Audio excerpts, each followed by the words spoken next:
Hi everyone. सो अभी हम M T P 2021 series में आपकी अप्रैल का जो सीरीज़ है 2021 का, जहां पर हम सर्विस पेमेंट यानी इंडेस 102 का एक क्वेश्चन है, वो क्वेश्चन हम डिस्कस करेंगे। जैसे कि पिछले वीडियो में मैंने आपको एम टी पी अप्रैल 2021 में फाइनेंशियल इंस्ट्रूमेंट और अर्निंग पर शेयर से रिलेटेड क्वेश्चन कराया था। दो क्वेश्चन था, एक अच्छा क्वेश्चन था एंड एक छोटा क्वेश्चन था। और मैंने कहा था कि मैं नेक्स्ट वीडियो में आपको कवर कराऊंगा, डेट इज सर्विस पेमेंट का। तो चलिए हम यही क्वेश्चन अभी इंडेस 102 का हम डिस्कस करेंगे। चलिए, थोड़ा सा थ्योरी टाइप क्वेश्चन है, फटाफट से कर लेंगे। स्टार्ट करते हैं। New age a technology limited has entered into following share based payment transaction on 1st April 2001. New Age Technology Limited decided to grant share option to its employees. The scheme was approved by the employees on 30th June 2001. New Age Technology Limited determined the fair value of the share options to be the value of the equity share on 1st April 2001. तो सबसे पहले तो मैं ये जानना चाहिए कि मैं पूछा क्या गया। तो तीन केसेस दिया हुआ है, सेपरेट 3 डिफरेंट केसेस दिया हुआ है, और हमें नीचे पूछा गया कि आप बताइए ग्रांट डेट और साथ में मेजरमेंट डेट बताइए।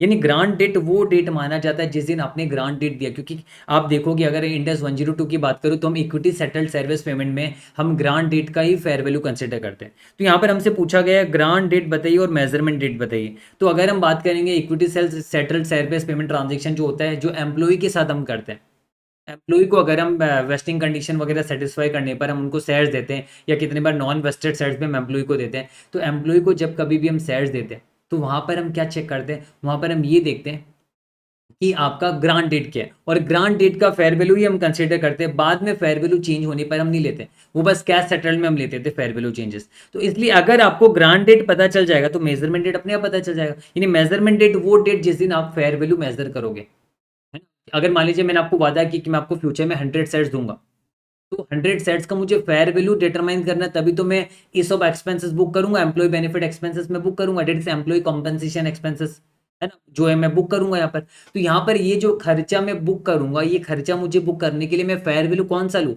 ग्रांट डेट का फेयर वैल्यू लूँ। तो इसलिए जब आप ग्रांट डेट निकाल लोगे तो उसी डेट पे एम्प्लॉय के केस में वही आपका मेजरमेंट डेट होगा, यानी उसी दिन आपको फेयर वैल्यू निकालना है। यानी कि मैं ये कह सकता हूँ कि ग्रांट डेट और measurement date in case of employee को अगर आप दे रहे हो, है ना, तो वो सेम ही रहता है। तो चलिए यहाँ पर आप देखिए, अगर हम बात करें पॉइंट नंबर 1 में, यहाँ पर बोला गया कि 1 अप्रैल को हमने एम्प्लॉय को ग्रांट किया ऑप्शन, लेकिन एम्प्लॉय ने 30 जून को अप्रूव किया। तो यहाँ पर देखिए, मैं बिंग एंटिटी, आप एम्प्लॉय हो, मान लो मैं आपको ऑफर ग्रांट करूंगा कि मैं आपको इतने इतने शेयर्स दूंगा, आपको बदले में काम करना पड़ेगा, आपको वेस्टिंग कंडीशन सेटिस्फाई करना पड़ेगा। तो ऑब्वियस सी बात है, आपकी भी तो रजामंदी होनी पड़ेगी, है ना। आप अगर अप्रूव ही नहीं करोगे तो फिर वो ग्रांट कोई काम का ही नहीं है। तो आपको ये समझना है कि ग्रांटेड वो माना जाएगा जहां पर दोनों पार्टीज अप्रूव करे, यानी जिसको जिसने बेनिफिट जो दे रहा है वो भी अप्रूव कर रहा है ना। अगर उसे मान लीजिए कोई थर्ड पार्टी से अप्रूवल लेना होगा तो वो सारा भी देखा जाएगा। मान लीजिए कोई ऑडिट कमेटी से अप्रूवल लेना है, शेयर होल्डर से अप्रूवल लेना है, या फिर कहीं पर स्टेटूटरी बॉडी से अप्रूवल लेना है, तो वो सारा कंसिडर किया जाएगा, क्योंकि जब तक अप्रूवल नहीं तब तक उस ग्रांट का कोई एग्जिस्टेंस ही नहीं है। तो इसलिए हम देखेंगे कि चारों चारों तरफ से अप्रूवल है या नहीं। एंटिटी ने भी क्या अपने तरफ से कंफर्म किया हुआ है, और कस्टमर ने भी, कस्टमर यानी एम्प्लॉय ने भी अपने तरफ से अप्रूवल किया हुआ है। एम्प्लॉय ने भी यहाँ पर अपने एंड से अप्रूवल चाहिए। तो यहाँ पर अब देखिए, जबकि एंटिटी ने अपने एंड से 1 अप्रैल को ग्रांट कर दिया, लेकिन एम्प्लॉय ने अप्रूव किया कब, 30 जून। तो यहाँ पर माना जाएगा, यहाँ पर माना जाएगा क्या, पहले केस में, पहले केस में अगर मैं पॉइंट नंबर 1 में बोलूँ तो ग्रांट डेट हमारा माना जाएगा कौन सा, 30 जून माना जाएगा हमारा ग्रांट डेट, क्योंकि 30 जून को ही एम्प्लॉय क्या करे, अप्रूव कर रहा है। और यही ग्रांट डेट है तो आपका मेजरमेंट डेट भी यही होगा, क्योंकि फेयर वैल्यू भी फिर आपको इसी डेट में दिखाना है। 30 जून 2001 का ही फेयर वैल्यू आपको कंसिडर करना है, क्योंकि ग्रांट डेट फेयर वैल्यू हम लेते हैं, है ना, for the purpose of measuring expenses, जो भी हम आगे fair value of option measure करने के लिए। तो चलिए, हमने ये देखा कि ग्रांट डेट मेजरमेंट डेट पहला केस में हमने बता दिया, दोनों केस में 30 जून है। फिर पॉइंट नंबर 2 एक बार रुक के पढ़ाऊंगा, क्योंकि ये आपका गुड्स एंड सर्विसेज से रिलेटेड है। पॉइंट नंबर 3 पहले डिस्कस करते हैं। पॉइंट नंबर 3 में आप देखिए, 1 अप्रैल 2009 को न्यू एज टेक्नोलॉजी लिमिटेड ने ग्रांट किया शेयर ऑप्शन। 1 अप्रैल को इन्होंने ग्रांट किया, लेकिन एम्प्लॉय ने अप्रूव किया 30 जून को। आगे, the issue of the share option was however subject to the same being approved by the shareholders in a general meeting. यानी ये जो ग्रांट है ना, जो शेयर ऑप्शन दिया जाएगा, इस पे शेयर होल्डर का भी अप्रूवल लगेगा, और शेयर होल्डर जो है 30 सितंबर को अप्रूव करता है स्कीम को। तो आप यहाँ पर बताइए, यहाँ पर ग्रांट डेट हमारा क्या होगा, पॉइंट नंबर 3 में। ये दोनों एम्प्लॉय का केस है, तो एम्प्लॉय के केस में यहाँ पर अब देखिए ऑब्वियस सी बात है, एंटिटी की तरफ से भी अप्रूवल चाहिए, एम्प्लॉय की तरफ से भी अप्रूवल चाहिए। तो यहाँ पर एंटिटी की तरफ से अप्रूवल कब माना जाएगा, जब शेयर होल्डर अप्रूव करेंगे। तो इसलिए 30 सितंबर 2001 will be the grant date, और मेजरमेंट डेट भी वही होगा, क्योंकि grant date measurement date same होगा इन केस ऑफ एम्प्लॉय, ये आपको ध्यान में रखना है। तो यहाँ पर भी क्या होगा, 30 सितंबर 2001 ही होगा हमारा। तो ये दोनों हमने निकाल लिया। और अगर मैं आपको बता दूं, यहाँ पर आप देखिए ये सिनारियो हमने सॉल्व कर लिया, ये सिनारियो हमने सॉल्व कर लिया। आप देखिए 30 जून 2001 और यहाँ पर 30 सितंबर 2001, दोनों केस में ग्रांट डेट भी मेजरमेंट डेट भी दोनों हमारा परफेक्ट है। अब बेस फॉर ग्रांट डेट क्या है, the date on which scheme was approved by the employees, है ना। ऑब्वियसली बात है, दोनों एम्प्लॉय एंड शेयर होल्डर जो भी है सबको अप्रूव चाहिए यहाँ पर।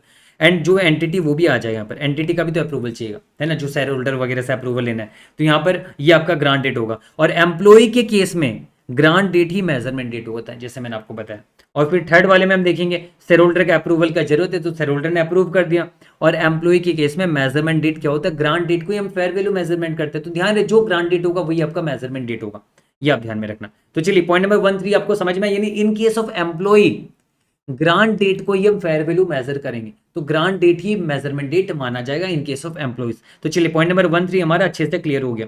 फिर हम बात करेंगे पॉइंट नंबर 2 की। तो पॉइंट नंबर 2 में आप देखिए 1 अप्रैल 2001 को new age technology limited enter करता है contract to purchase IT equipment from Bombay software limited and agreed that the contract will be settle by issue equity shares. यानी यहाँ पर क्या हो रहा है, न्यू एज टेक्नोलॉजी लिमिटेड, मान लीजिए मैं हूँ और आप कौन हो, आपका यहाँ पर नाम है बॉम्बे सॉफ्टवेयर लिमिटेड, मैं न्यू एज टेक्नोलॉजी लिमिटेड हो, आप बॉम्बे सॉफ्टवेयर लिमिटेड हो, और हम दोनों ने मिलकर कॉन्ट्रैक्ट किया जहाँ पर आप मुझे आईटी इक्विपमेंट दोगे, मतलब आप मुझे गुड्स दोगे, और बदले में मैं आपको पैसे नहीं दूंगा, बदले में मैं आपको शेयर्स दूंगा, यानी इक्विटी सेटल्ड होगा यहाँ पर। आगे, new age technology limited receive the IT equipment on 30 जुलाई 2001।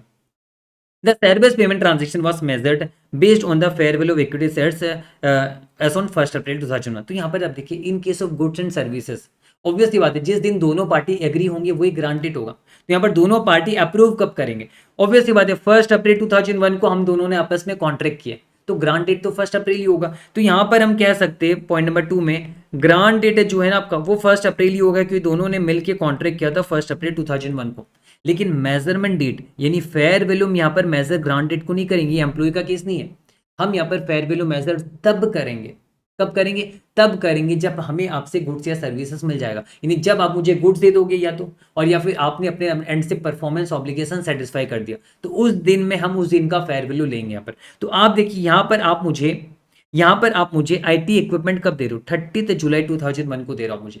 तो 30 जुलाई को 2001 को आप मुझे दे रहे हो, तो उस दिन मेरा ऑब्लिगेशन आपको पेमेंट करने का, तो उसी दिन का ही हम क्या लेंगे, उसी दिन का fair value of share consider करेंगे। तो मेजरमेंट डेट हमारा क्या होगा, 30 जुलाई होगा, है ना, ये आपको ध्यान में रखना है। तो आप देख लीजिए यहाँ पर ग्रांट डेट 1 अप्रैल 2001 जिस दिन कॉन्ट्रैक्ट हुआ, और 30 जुलाई 2001 आपका जिस दिन गुड्स आपने मुझे दिया, और या फिर आप मुझे सर्विसेज होता है तो सर्विसेज आप मुझे जब देते हैं जब आप अपने एंड से परफॉर्मेंस ऑब्लिगेशन सेटिस्फाई करते हैं, तो वो आपका मेजरमेंट डेट होगा। तो आप देखिए base for granted the date when the entity and the counter party entered a contract and agreed for settlement by equity instrument. और यहाँ पर मतलब दोनों ने बीच में जो कॉन्ट्रैक्ट किया, and measurement date the date when entity obtains goods from the counter party, goods या फिर जो भी सर्विसेज है जो मुझे मिल जाएगा। तो उम्मीद है आपको समझ में आया। तो यहाँ पर अल्टीमेटली कंक्लूजन ये कि एग्जाम में अगर क्वेश्चन आए in case of employ grant date measurement date same ही होगा। ग्रांट डेट कब होगा, जब एंटिटी अप्रूव कर दे, एम्प्लॉय अप्रूव कर दे, और अगर मान लीजिए शेयर होल्डर का भी अप्रूवल चाहिए तो शेयर होल्डर का भी अप्रूवल। तो सारे अप्रूवल जिस दिन सेटिस्फाई होंगे सारे के सारे, यानी जो आपका लास्ट डे होगा जब सारे के सारे अप्रूवल सेटिस्फाई हो जाएंगे, तब आपका वो ग्रांटेड होगा, और वही मेजरमेंट डेट होगा एम्प्लॉय के केस में। हाँ, जब गुड्स एंड सर्विसेज लिया जा रहा है ना, तो गुड्स एंड सर्विसेज के केस में हम क्या देखेंगे, कॉन्ट्रैक्ट जिस दिन हो जाएगा वो तो ग्रांटेड होगा, पर गुड्स एंड सर्विसेज जिस दिन आपका डिलीवर होगा, डेट इज आपका परफॉर्मेंस ऑब्लिगेशन सेटिस्फाई होगा, उस दिन हम मानेंगे मेजरमेंट डेट, उस दिन हम फेयर वैल्यू डिटरमाइन करेंगे। तो इसलिए पॉइंट नंबर 2 में फेयर वैल्यू डिटरमाइन होगा शेयर का 30 जुलाई 2001 को। चलिए, तो हमें समझ में आ गया अच्छी तरीके से, कोई प्रॉब्लम नहीं, ये हमने अच्छी तरीके से कर लिया। क्वेश्चन नंबर 6 भी हमने अच्छी तरीके से कर लिया। चलिए, तो आगे हम बढ़ते हैं। ये हमने करा, एंड अभी आगे हम करेंगे एक और क्वेश्चन जो है ये हम फटाफट से कर लेंगे।